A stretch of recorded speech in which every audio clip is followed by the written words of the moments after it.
Hello guys. और भाई कैसे हो? मस्त हो ना? हेलो दोस्तों, कैसे हो?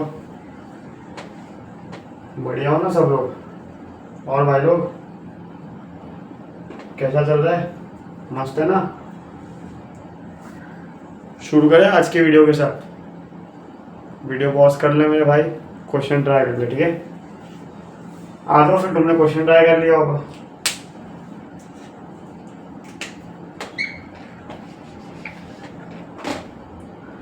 ये सेटिस्फाइंग है ना? फेल मत जाना कि ये क्या था। कुछ नहीं, सेटिस्फाइंग ही था, स्पेलिंग गलत थी। आ जाओ क्वेश्चन पढ़ते हैं। Equation of curve satisfying the equation. एक इक्वेशन दे रखी है, डिफरेंशियल इक्वेशन दिख रही है हमें, है ना? And passing through point, information हमें दे रखी है ताकि हमें सी निकाल पाए, ठीक है? कांस्टेंट आता है ना डिफरेंशियल इक्वेशन सॉल्व करते हैं तो। चलो फिर सॉल्व कर लेते हैं। अब इस कचरे को देखो, तुम ये सोचो कि dy बाई डी एक्स के साथ इतना सारा कचरा सॉल्व करना पॉसिबल नहीं। पहला स्टेप दिमाग में आना चाहिए तुम्हारे कि dy बाई डी एक्स को उधर भेज दो, ठीक है? भेज सकते हैं, बेसिक थियरी तुमने पढ़ रखी है। वाई स्क्वायर के साथ भेज दो। अब ये वाई स्क्वायर इसके साथ अच्छा नहीं लग रहा। अच्छा नहीं लग रहा मतलब हमें पता है d x by d y के साथ हम ज़्यादा चीज़ें रखना पसंद नहीं करते। वाई स्क्वायर से पूरी को डिवाइड कर दो, ठीक है?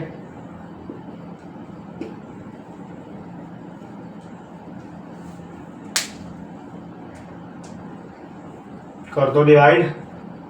कर दिया। एक्स बाय वाई को टी मान लो।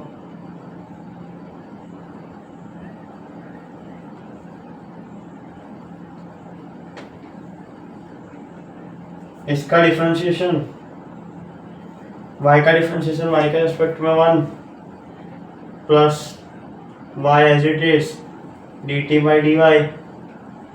इसको यहाँ पटक दो, इसको हमने t मान लिया। कुछ नहीं है, लीनियर डिफरेंशियल इक्वेशन का क्वेश्चन है ना, लीनियर डिफरेंशियल इक्वेशन। बस हमें पहले बनानी पड़ेगी। बनाने के लिए हम कुछ मानते थे, है ना? क्या किया मैंने? एक्स बाय वाई की को टी मान लिया। यहाँ आ जाएगा टी, ये हो जाएगा टी स्क्वायर माइनस, तो एज इट इज है। D x by d y की जगह ये पुट कर देंगे, ठीक है? इक्वेशन क्या बनेगी? आओ, d x plus d y के साथ जगह रख दो t plus y into d t by d y. T किसको माना है ये याद कर लो, लिख के रख लो, मतलब एक जगह, ठीक है? ये आ गया L H S. R H S में क्या था? T minus t square. T से टी निपट गया। अब तो शायद कुछ बचा नहीं है।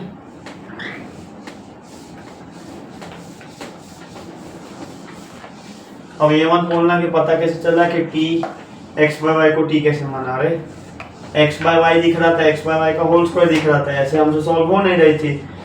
तो यही तरीका था। एक दूसरा तरीका और है कि जो इक्वेशन हम लाए थे जिस हमने टी माना, ठीक है, वो स्टेप में, तो वहां पे तुम एक्स स्क्वायर से एक बार डिवाइड कर देना, ठीक है? फिर तुम ध्यान से नोटिस करना, तुम्हें दिखने लगेगा कि एक्स स्क्वायर से डिवाइड करने के बाद ये मेथड 2 है, बाद में बताऊंगा। चलो आ जाओ, मेथड 1 कर लेते हैं। फैलना मत, जो अभी बताया था भूल जाओ। बोर्ड रब करने के बाद जो बताया ना भूल जाओ। फिर से आ जाओ। सो तो नहीं गए? M1 चल रहा है। M1 में क्या किया हमने? इसको टी माना, टी से टी निपट गया था, y into d t by d y minus t square. Integrate कर देते दोनों तरफ, डी वाई को इधर फेंको, y के साथ फेंक दो। इंटीग्रेशन का जो डी वाई डी एक्स होते हैं वो हमेशा ऊपर आते हैं ना, तो इंटीग्रेशन होगा ना, डी वाई इधर वाई इधर, ठीक है? Minus D T upon T square. दोनों साइड इंटीग्रेट मार दो, इनडेफिनेट इंटीग्रेशन कर लो, ठीक है? कांस्टेंट फेंक देना C. L N Y 1 by Y D Y का डी वाई बाय वाई का इंटीग्रेशन क्या होता है? एल एन वाई होता है ना, माइनस 1 बाई टी स्क्वायर का इंटीग्रेशन शायद 1 बाई टी होता है। इनडेफिनेट किया है तो सी लगा दो। सी की वैल्यू कैसे आएगी? सी के लिए हमें दे रखा है जब x बराबर y बराबर 1 है, मतलब t बराबर 1 हो गया, ठीक है? तो t की जगह 1 पटक दो, है ना? हाँ, log y लिख लो, इसको ln y लिख लो। ln हम बताते नहीं, हमेशा इंटीग्रेशन में log y लिखते हैं ना, वो एक ही बात होती है। log y मतलब हम ये कह रहे हैं कि ln y। हम क्या कर रहे थे, c निकाल रहे थे। c के लिए हमने क्या रखा, t को 1 रखा, t 1 है मतलब x y को 1 रखा, तो यहाँ भी 1 डाल दो, तो log 1 क्या हो जाएगा 0 इज इक्वल्स टू 1 प्लस सी, यहाँ से c शायद -1 आ जाएगा, -1 डाल दो। तो इतनी मेहनत करके क्या मिला, log y equals to 1/t -1।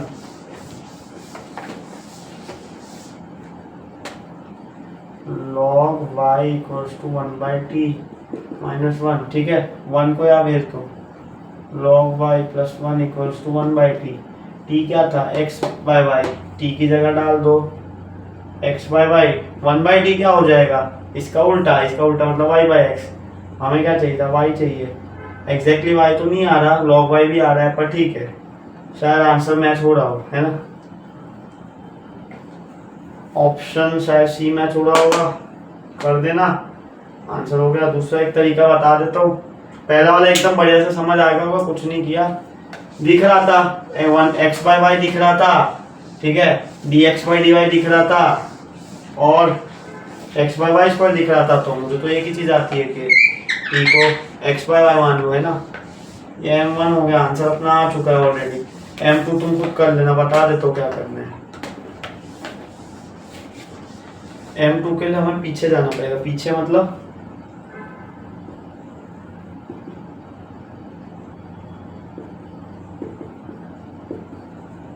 ये स्टेप तक तो हमने किया था, इसके बाद हमने जो किया वो m1 था।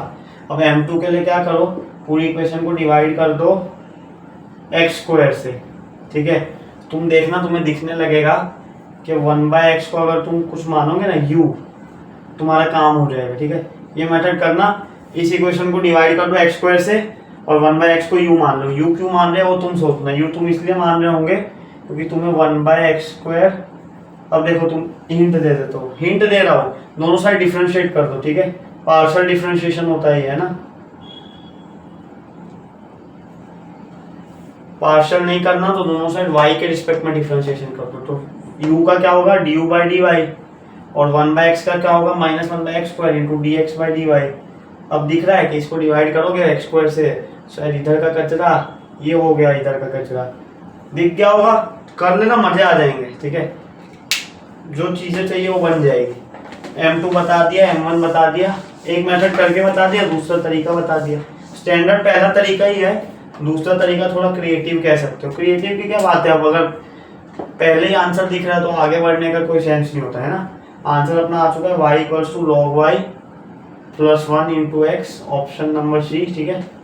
कर लेना मैच। ये क्वेश्चन के लिए इतना ही है। कोई भी डाउट हो डिफरेंशियल इक्वेशन से रिलेटेड, कोई और डाउट हो, जनरल डाउट हो, ठीक है, टेलीग्राम पे डीएम कर देना भाई लोग, है ना। आज के लिए इतना ही है, मिलता है फिर। पढ़ते रहो और मतलब मस्त रहो और कैलकुलस करते रहो, है ना।